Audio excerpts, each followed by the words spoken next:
Bem-vindos ao Observatório da Imprensa. A mídia nesta semana. A mídia não poupou Dunga quando em maio excluiu Neymar da seleção que representou o Brasil na África do Sul. Foi o primeiro grande atrito entre a mídia e o técnico. Agora, quando a imaturidade do atacante santista ficou comprovada, a mídia deveria ter reconhecido que, ao menos neste episódio, Dunga, o teimoso, acertou.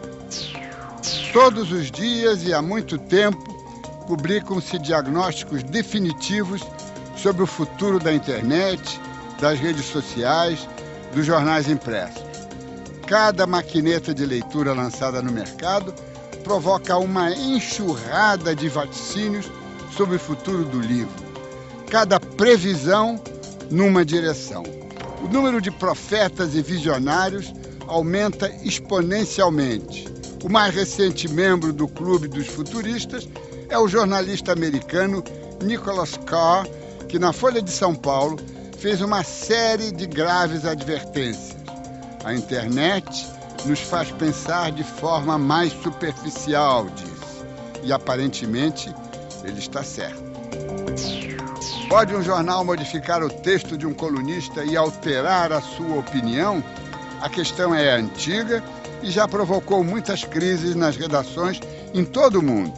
O Diário Esportivo Lance firmou jurisprudência nesta segunda-feira, quando pediu desculpas aos leitores e ao colunista Roberto Assaf por ter alterado a crônica, onde este afirmava que o Botafogo não foi ajudado pelo árbitro. Um gol anulado serviu para confirmar a doutrina que matéria assinada é inviolável, intocável. Jornalismo é coisa séria. A ciência favorece a razão. Certo ou errado? A resposta estaria na coluna do meio. No condicional, pode-se dizer que a ciência deveria favorecer a razão, mas não é o que acontece. Neste mundo dominado pela ciência e pela tecnologia, a razão fica geralmente em segundo plano. A irracionalidade e a insensatez produzem mais manchetes do que a sabedoria. A barbárie conseguiu apossar-se daquilo que é um dos acervos mais preciosos da humanidade, a capacidade de se comunicar. O século XX começou com a Primeira Guerra Mundial, testemunhou a catástrofe da Segunda Guerra e no fim da primeira década de um novo século, este, o XXI, estamos assistindo ao vivo, em cores e em 3 dimensões, um compacto de reprises de 2 últimos milênios dominados pela intolerância e o rancor contra o diferente e amplificado pelo formidável poder dos meios de comunicação. O pior é que a maré montante do ressentimento tem como matéria-prima a religião. A fé que deveria inspirar sentimentos superiores mesclou-se à política e à ideologia e está produzindo um fanatismo de última geração, globalizado, integral, onde não há o menor traço de amor ao próximo.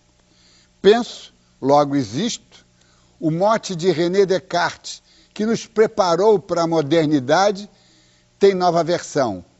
Não penso, o outro não existe.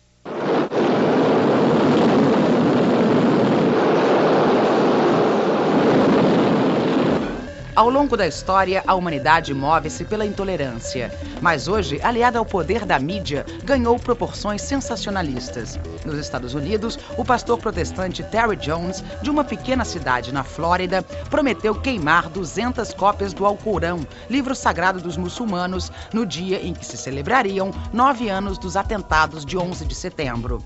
Imediatamente, o pastor se viu no meio de uma enxurrada de críticas. Na América, grupos religiosos, políticos e pacifistas protestaram contra a fogueira de livros. Nos países islâmicos, manifestações contrárias deixaram um morto e vários feridos. O ato do religioso acendeu a chama da ofensiva anti-islã num cenário em que a extrema-direita ganha espaço na política americana. E a decisão do pastor poderia servir de motivo para atentados terroristas. Depois de vários dias, Terry Jones recuou a pedido da Casa Branca. Mas a polêmica não se encerrou. A intolerância é uma dinâmica da não aceitação do outro, do diferente.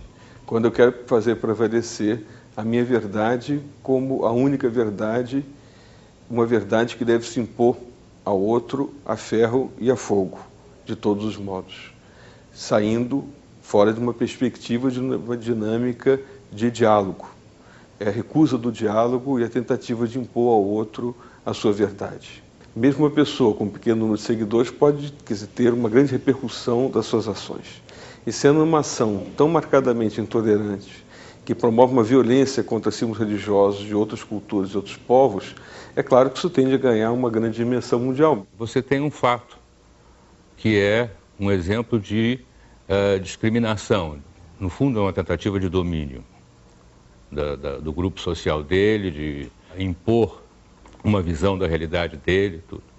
Isso acontece no mundo desde que o mundo é mundo. Não vai deixar de acontecer porque os jornais, a mídia não deixarão de dar espaço e tempo para isso. Faz uma coisa que está muito associada à história das relações entre os homens e a competição que existe dentro de cada sociedade. A queima dos exemplares do Alcorão foi analisada por colunistas como um símbolo da espetacularização própria do tempo em que vivemos. Fingir que não existe é o pior remédio. Eu acho que deve se noticiar criticamente, não escandalosamente, mas sempre deixando que as pessoas saibam o que está acontecendo. É sempre o melhor caminho. Eu acho que os fatos se explicam por si mesmos. Um caso desses, tão flagrante, tão óbvio, precisar ainda que a mídia explique ao espectador ou ao leitor por que aquilo é uma coisa errada, aí nós estamos perdidos mesmo. Acho que a cobertura da mídia, no caso do pastor Terry, ela foi o que ela tinha que ser. Ela poderia ter sido talvez um pouco mais crítica, dar um pouco mais de contexto histórico, explicar melhor a longa tradição de hostilidade e de radicalismo de muitos setores, a ala cristã mais conservadora, que o extremismo religioso não se restringe ao Islã. Eu acho que a gente poderia ter tido uma cobertura mais profunda. Agora, dar as costas e ignorar esse pastor maluco, como muitos pregaram, eu acho que não seria a solução. Desde o século passado, imagens de violência política e religiosa foram registradas pela mídia. As cenas dos livros queimados pelas forças nazistas de Hitler foram mostradas nas telas e reproduzidas em vários filmes.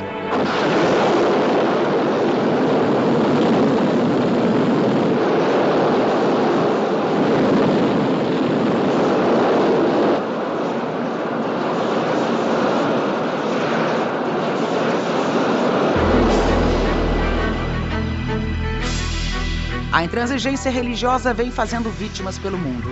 Na França, o presidente Nicolas Sarkozy vem sendo bombardeado pela oposição desde que proibiu o véu e outras vestes muçulmanas nos espaços públicos. O governo francês também foi acusado de xenofobia por causa da expulsão dos ciganos. No contexto político internacional, a direita ganha espaço no mundo. Os ultraconservadores avançam na Suécia, em países da Europa e na América do Norte, criando um campo fértil para o fortalecimento dos radicalismos.